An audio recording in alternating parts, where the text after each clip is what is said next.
Hello बंधुगण, स्वागत करुछि आपणकु मोर एक रोमांटिक कहानी रे। आशा करुछि आपणकु पसंद आसीबो। मो बाहाघर हेबार मात्र 20 दिन परे ही मो स्वामींकर देहांत होईगला। मु विधवा होईगली। से आर्मी रे थिले एवं देश पई शहीद होईगले। मो स्वामी मते बहुत सारा भल पाइबा देइथिले। सेथि पई मते सबु बेले तांको कथा मने पडुथिला। एमिति ही किछि दिन बीतीगला। एक दिन मु एवं मो दियर बिलरे काम करुथिलु। मध्याह्न समय थिला। बहुत जोर रे वर्षा आरंभ होईगला। सेतेबेले आमे दुहे आम बिलरे तियारी होइथिबा कुडिया भितरकु चालीगलु। बहुत राति होईगला, किंतु वर्षा रुकिबार ना नेउ नथिला। आमकु घरकु जिबार थिला, किंतु ताहा संभव नथिला। सेही रातिरे आमे दुहे कुडियारे मिसिकी पाखरे सोइलु एवं पुणी रातिरे जाहा हेला आगोकु जानिबे। बंधुगण, मो ना सुजाता। मो बयस 26 वर्ष एवं मु जणे विधवा। मो बाहाघर एक आर्मी जवानंक सह होइथिला, किंतु ड्यूटी रे तांकु वीरगति प्राप्त हेला एवं सेइथि पई मु विधवा होईगली। मो बाहाघरकु सेही समयरे मात्र 20 दिन ही होइथिला। आजि भी सेही दिन मोर भल भावरे मने अछि। मो पाठपढ़ा एबेबे पूरा होइथिला एवं घर लोक मो पई प्रस्ताव देखिबाकु लागिले। मु देखिबाकु बहुत सुंदर थिली। गोरा रंग, 5 फुट 5 इंच लंब, कला घन केस मते देखिले केही भी प्रथम नजररे पसंद करिनेबे। मो पाई अंक प्रस्ताव आसिला। मो काकांक फोटो नहीं आसिले एवं कहिले एही पुओकु देख। फोटोरे ही से एव हैंडसम लागुथिले जे मु देखु देखु ही तांकु मन देई बसिली। से मोठारु भी अधिक सुंदर लागुथिले।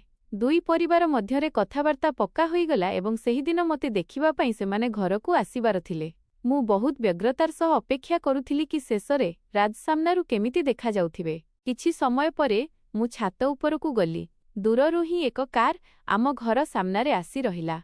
आम घरर अवस्था मध्य ठीक थिला।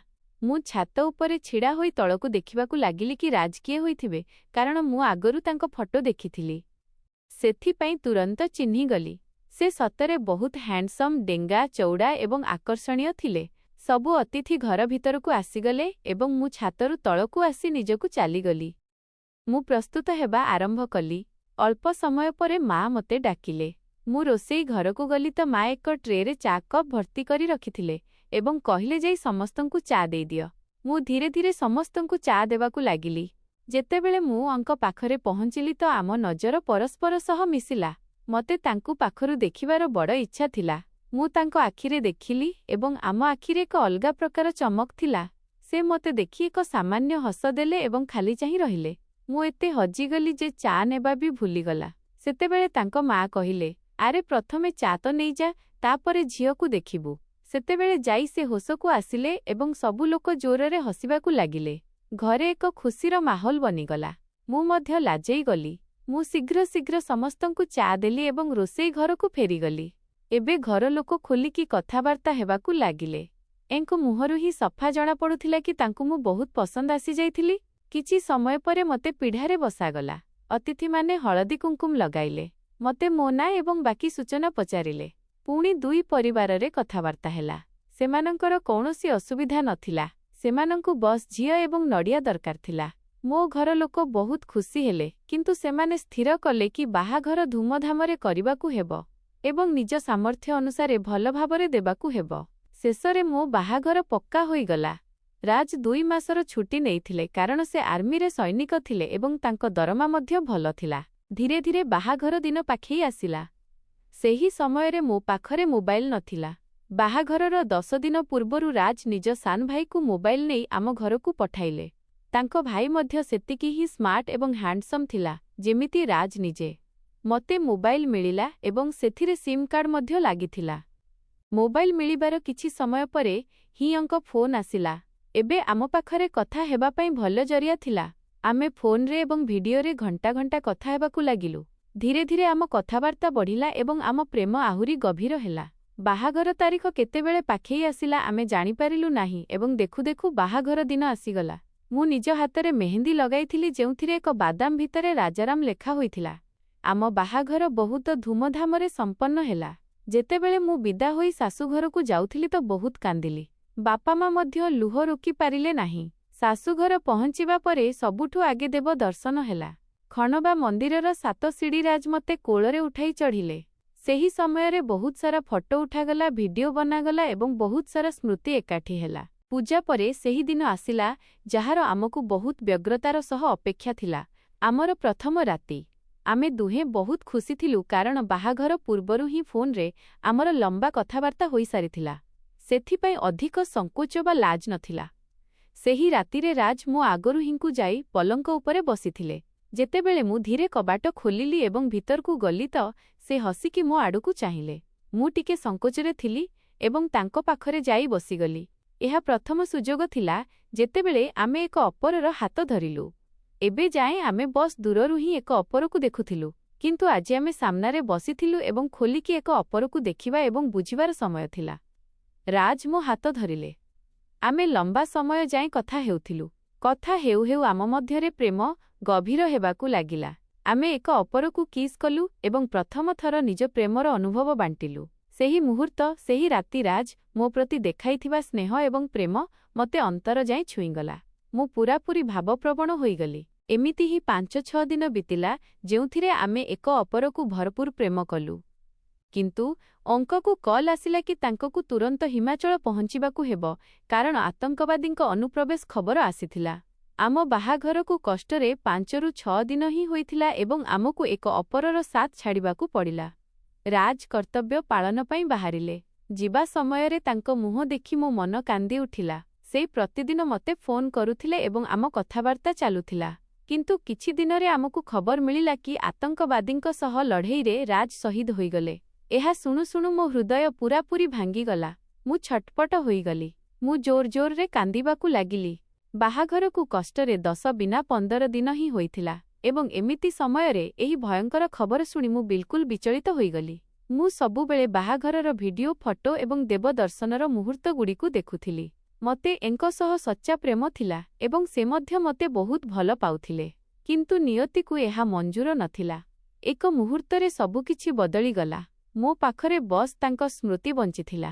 ପ୍ରାୟ ମୁଁ ଭାବୁଥିଲି ଯଦି ମୁଁ ଗର୍ଭବତୀ ହୋଇଥାନ୍ତି ତେବେ ତାଙ୍କ ପ୍ରେମର ସନ୍ତକ ସହ ମୁଁ ପୂରା ଜୀବନ କାଟିଦେଇଥାନ୍ତି। ଶାଶୁ ଶ୍ୱଶୁର ମୋତେ ସମ୍ଭାଳୁଥିଲେ, ବୁଝାଉଥିଲେ, କିନ୍ତୁ ମୋ ମନ କେଉଁଠି ଲାଗୁନଥିଲା। 4 ଦିନରେ ହିଁ ଅଙ୍କ ପାର୍ଥିବ ଶରୀର ଶାଶୁଘରକୁ ଆସିଲା। ତାଙ୍କୁ ଦେଖି ମୁଁ ଫାଟି ଫାଟି କାନ୍ଦିଲି। ମୋ ବାପାମା ମଧ୍ୟ ନିଜ ଲୁହ ରୋକିପାରିଲେ ନାହିଁ। ଘରର ପ୍ରତ୍ୟେକ ମଣିଷ ଶୋକରେ ବୁଡ଼ି ରହିଥିଲେ। ଧୀରେ ଧୀରେ ଦିନ ବିତିବାକୁ ଲାଗିଲା। ସବୁକିଛି ଯେମିତି ଆଗଭଳି ଲାଗିବାକୁ ଲାଗିଲା କିନ୍ତୁ ମୋ ହୃଦୟର ଶୂନ୍ୟତା କେବେ ପୂରଣ ହୋଇପାରିଲା ନାହିଁ। ମୋ ଦିଅର ମୋ ସ୍ୱାମୀଙ୍କ ସାନ ଭାଇଙ୍କୁ ମୋ ଅବସ୍ଥା ଦେଖି ବହୁତ ଦୁଃଖ ହେଉଥିଲା। ସେ ମୋଠାରୁ ମାତ୍ର 1 ବର୍ଷ ସାନ ଥିଲେ ଏବଂ ପ୍ରାୟ ମୋ ବୟସର ଥିଲେ। ସେ ଅଲଗା ଅଲଗା ଢଙ୍ଗରେ ମୋତେ ହସାଇବାକୁ ଚେଷ୍ଟା କରୁଥିଲେ। ମୋତେ ବିଭିନ୍ନ ପ୍ରକାର କଥା ଶୁଣାଉଥିଲେ, କିନ୍ତୁ ତଥାପି ମୋ ମନକୁ ଶାନ୍ତି ମିଳୁନଥିଲା। ଏମିତିରେ ମୋ ବାପାମା ମୋତେ କିଛି ଦିନ ପାଇଁ ବାପଘରକୁ ନେଇଗଲେ। ସେଠାରେ ବି ମୁଁ ଦ୍ୱନ୍ଦ୍ୱରେ ଥିଲି କି ଆଖିରେ କରିବି ତ କ'ଣ କରିବି। ମୋ ଶାଶୁ ଶ୍ୱଶୁର ବହୁତ ଭଲ ଥିଲେ। ସେମାନେ ମୋତେ ସବୁବେଳେ ନିଜ ପରିବାରର ଅଂଶ ବୋଲି ମାନୁଥିଲେ। ସେମାନେ ମୋତେ କହିଲେ, ଯଦି ତୁ ଚାହୁଁଛୁ ତେବେ ଆମ ସହିତ ରହିପାରୁ କିମ୍ବା ପୁଣି ଥରେ ବାହାଘର ମଧ୍ୟ କରିପାରୁ। ଆମେ ସବୁବେଳେ ତୋ ସହିତ ଅଛୁ। ତାଙ୍କ କଥା ଶୁଣି ମୋତେ ବହୁତ ସହାରା ମିଳିଲା ଏବଂ ମୁଁ ସ୍ଥିର କଲି କି ମୋତେ ଶାଶୁଘରକୁ ହିଁ ଫେରିବାକୁ ହେବ। ମୁଁ ପୁଣି ଥରେ ନିଜ ଶାଶୁଘରକୁ ଆସିଗଲି, କିନ୍ତୁ ସେଠାରେ ବି ମୋ ମନ ବିଲକୁଲ ଲାଗୁନଥିଲା।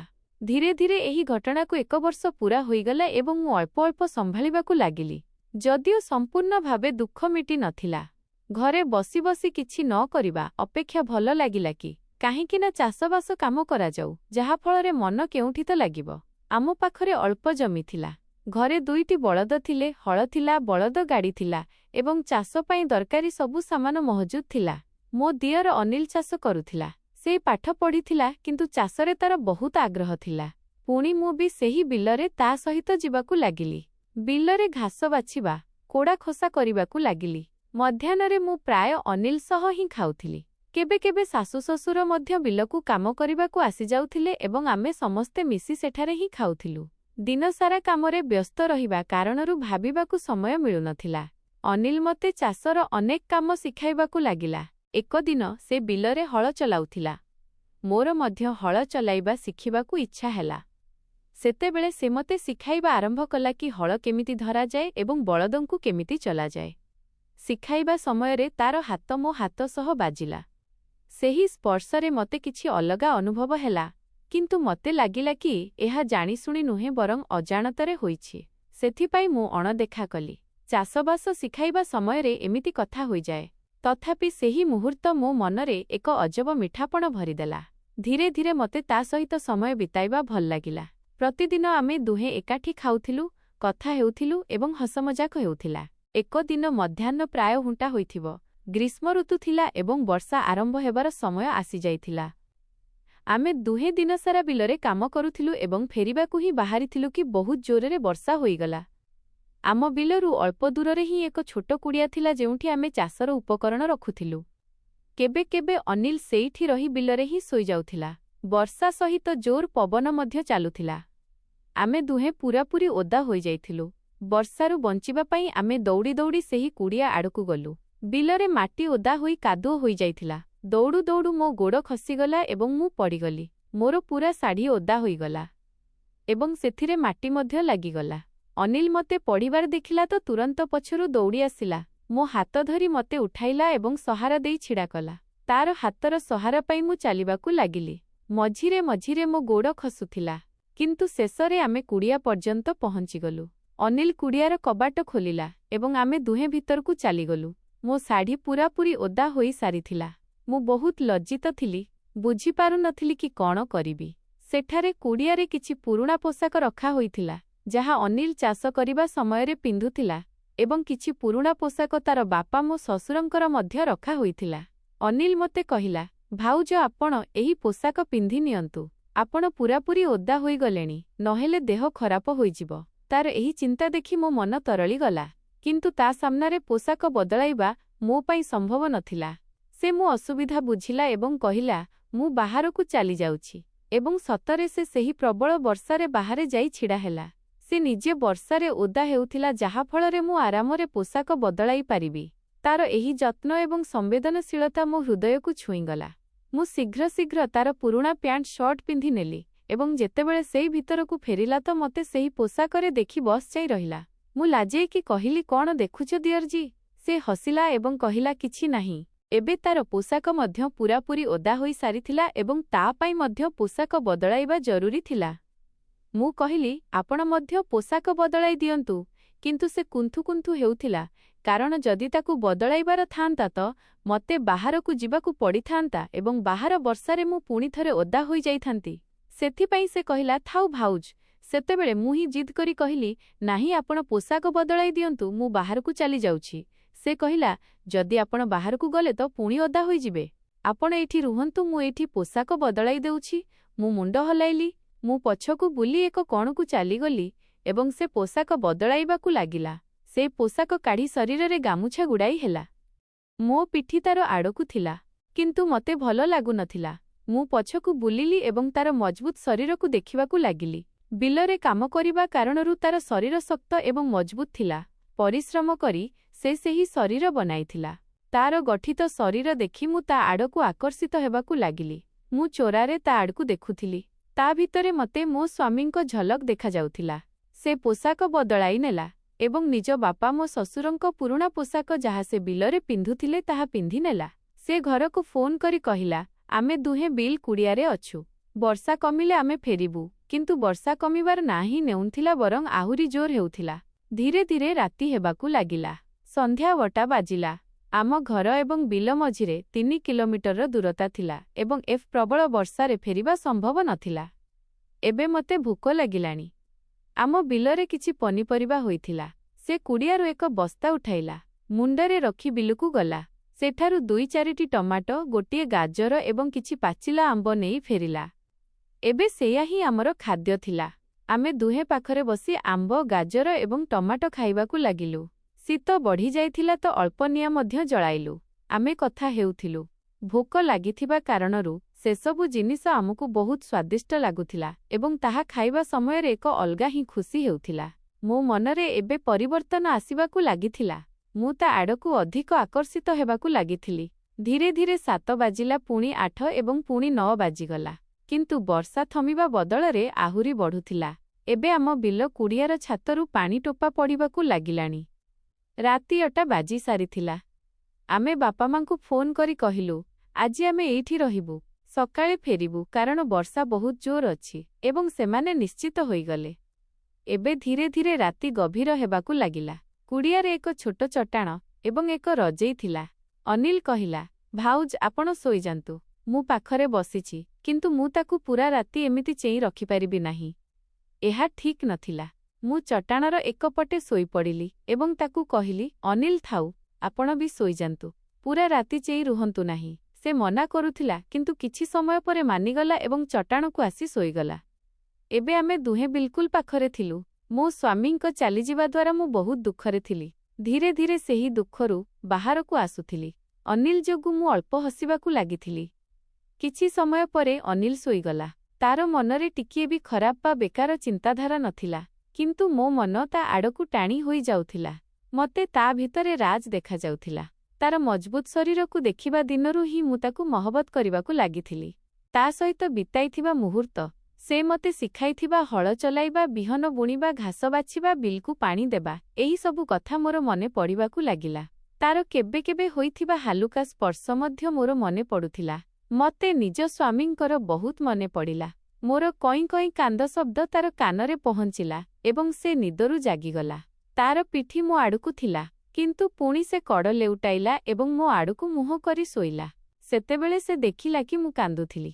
ସେ ଉଠି ବସିପଡ଼ିଲା ଏବଂ କହିଲା, ଭାଉଜ ଆପଣ କାହିଁକି କାନ୍ଦୁଛନ୍ତି? ମୁଁ କିଛି ବି କହୁନଥିଲି। ମୁଁ ମଧ୍ୟ ଉଠି ବସିଲି ଏବଂ କହିଲି, ମୋତେ ତୁମ ଭାଇଙ୍କର ବହୁତ ମନେ ପଡ଼ୁଛି। ଅନିଲକୁ ବୁଝାପଡ଼ୁନଥିଲା କି ସେ କ'ଣ କରିବ। ମୁଁ ନିଜ ମୁଣ୍ଡ ତାର ଛାତି ଉପରେ ରଖିଦେଲି। ସେ ମୋ ମୁଣ୍ଡରେ ହାତ ବୁଲାଇବାକୁ ଲାଗିଲା। ମୋତେ ବୁଝାଇବାକୁ ଚେଷ୍ଟା କରୁଥିଲା। ମୋତେ ନିଜେ ବୁଝାପଡ଼ୁନଥିଲା କି ମୋତେ କ'ଣ କରିବା ଉଚିତ। ମୁଁ ଅନିଲକୁ କୁଣ୍ଢାଇ ଧରିଲି। ଅନିଲ ମଧ୍ୟ ନିଃଶବ୍ଦ ହୋଇ ରହିଗଲା। ତାକୁ ମଧ୍ୟ ବୁଝାପଡ଼ୁନଥିଲା କି ସେ କ'ଣ କରିବ, କିନ୍ତୁ ସେ ମଧ୍ୟ ସେହି ଆଲିଙ୍ଗନ ଭାଙ୍ଗିଲା ନାହିଁ। ମୁଁ ତାର ବାହୁରୁ ବାହାରକୁ ଆସିଲି ଏବଂ ତାର ଓଠରେ କିସ୍ କରିବାକୁ ଲାଗିଲି। କିଛି ସମୟ ପରେ ସେ ମଧ୍ୟ ମୋତେ ଜବାବ ଦେଲା ଏବଂ ମୋ ଓଠରୁ ଚୁମ୍ବନ ନେବାକୁ ଲାଗିଲା। ଏବେ ଆମେ ଦୁହେଁ ପରସ୍ପର ଭିତରେ ବୁଡ଼ିବାକୁ ଲାଗିଲୁ। ସେହି ରାତିରେ ଆମେ ଭରପୁର ପରସ୍ପରକୁ ପ୍ରେମ କଲୁ। ଆମେ ଦୁହେଁ ବହୁତ ଖୁସି ହୋଇଗଲୁ। ଆମକୁ ଅପାର ଆନନ୍ଦ ମିଳୁଥିଲା। କେତେବେଳେ ନିଦ ଆସିଗଲା ତାହା ଆମକୁ ଜଣାପଡ଼ିଲା ନାହିଁ। ଧୀରେ ଧୀରେ ସୂର୍ଯ୍ୟ ବାହାରିଲା। ପୂରା ବିଲରେ ପାଣି ଜମି ରହିଥିଲା। ଏବେ ବର୍ଷା ଯୋଗୁଁ କୌଣସି କାମ କରିବା ସମ୍ଭବ ନଥିଲା। ସକାଳେ ଉଠିବା ପରେ ଆମେ ଦୁହେଁ ଘରକୁ ଫେରିଆସିଲୁ। 2-3 ଦିନ ଯାଏଁ ଆମେ ଦୁହେଁ ପରସ୍ପର ସହ କଥା ହେଲୁ ନାହିଁ। ମୋତେ ବହୁତ ଲାଜ ଅନୁଭବ ହେଉଥିଲା। ଆମେ କ'ଣ କରିବସିଲୁ, ଭାଉଜ ଭାବନାର ପ୍ରବାହରେ ଏହା ବୁଝାପଡ଼ୁନଥିଲା। ଅନିଲ ମଧ୍ୟ ମୋ ସହ କଥା ହେବାରୁ ବଞ୍ଚୁଥିଲା। ସେ ମଧ୍ୟ ବହୁତ ସଚ୍ଚୋଟ ଥିଲା। 2-3 ଦିନ ପରେ ମୁଁ ଅନିଲ ସହ କଥା ହେବାକୁ ଚେଷ୍ଟା କଲି, କିନ୍ତୁ ସେ ଏଡ଼ାଇ ଦେଉଥିଲା। ଏକ ଦିନ ମଧ୍ୟାହ୍ନରେ ବାପା ମା ବଜାରକୁ ଯାଇଥିଲେ। ସେତେବେଳେ ଘରେ ମୁଁ ଏବଂ ଅନିଲ ହିଁ ଥିଲୁ। ଅନିଲ ନିଜରେ ବସିଥିଲା। ମୁଁ 2 କପ୍ କଫି ବନାଇଲି କାରଣ ଉଟା ବେଳେ ତାର କଫି ପିଇବାର ଅଭ୍ୟାସ ଥିଲା।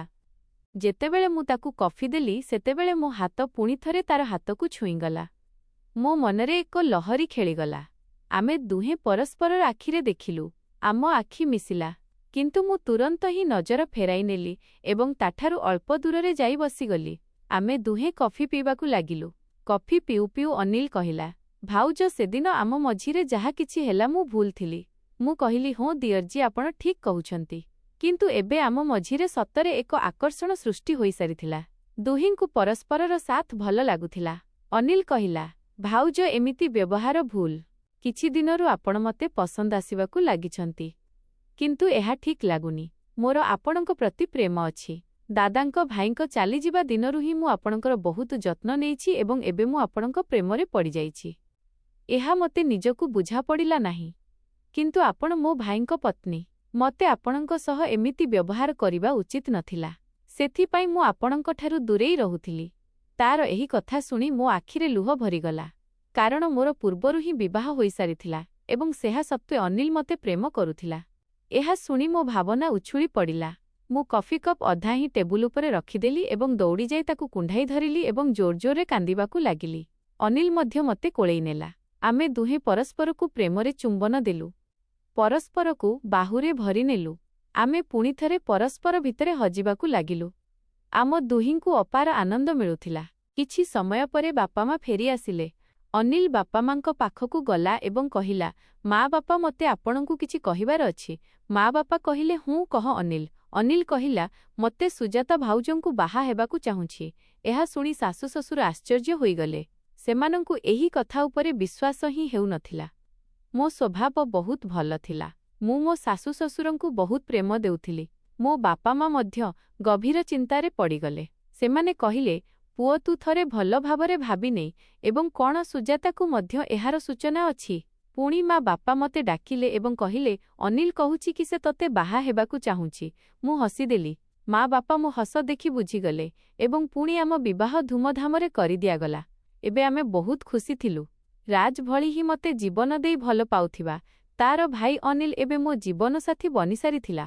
ଆମେ ଦୁହେଁ ଏବେ ବହୁତ ଖୁସି ଥିଲୁ। ଆମ ସଂସାର ବହୁତ ଆନନ୍ଦରେ ଚାଲୁଥିଲା। ଏହି କଠିନ ସମୟରେ ମୋ ଦିଅର ଅନିଲ ମୋତେ ସମ୍ଭାଳିଲା। ସେ କେବେ ମୋର ଭୁଲ ଫାଇଦା ଉଠାଇ ନଥିଲା, ବରଂ ମୋତେ ପ୍ରେମ ଦେଲା, ନିଜର କରିନେଲା ଏବଂ ଶେଷରେ ମୋତେ ବିବାହ କଲା। ଜୀବନ ବଞ୍ଚିବା ସମୟରେ ପ୍ରତ୍ୟେକ ବ୍ୟକ୍ତିଙ୍କୁ ଜଣେ ସାଥୀର ଦରକାର ହୁଏ। ମୁଁ ସେମିତି ହିଁ ଏକା ଜୀବନ କାଟି ଦେଇଥାନ୍ତି, କିନ୍ତୁ ମୋ ବାହାଘର ହେବାର କିଛି ଦିନ ପରେ ହିଁ ମୋ ସ୍ୱାମୀଙ୍କର ଦେହାନ୍ତ ହୋଇଥିଲା। ସେଥିପାଇଁ ମୁଁ ଏମିତି କରିପାରିଲି ନାହିଁ। ବନ୍ଧୁଗଣ, ମୁଁ ଯାହା କଲି ତାହା ଆପଣଙ୍କ ନଜରରେ ଭୁଲ କି ଠିକ୍ ତାହା ମୋତେ କମେଣ୍ଟ କରି ନିଶ୍ଚୟ ଜଣାଇବେ। ଏବେ ଯଦି ମୋ ଜାଗାରେ ଆପଣ ଥାନ୍ତେ, ତେବେ କଣ କରିଥାନ୍ତେ? ଏହା ମଧ୍ୟ କମେଣ୍ଟ କରି ନିଶ୍ଚୟ ଜଣାନ୍ତୁ।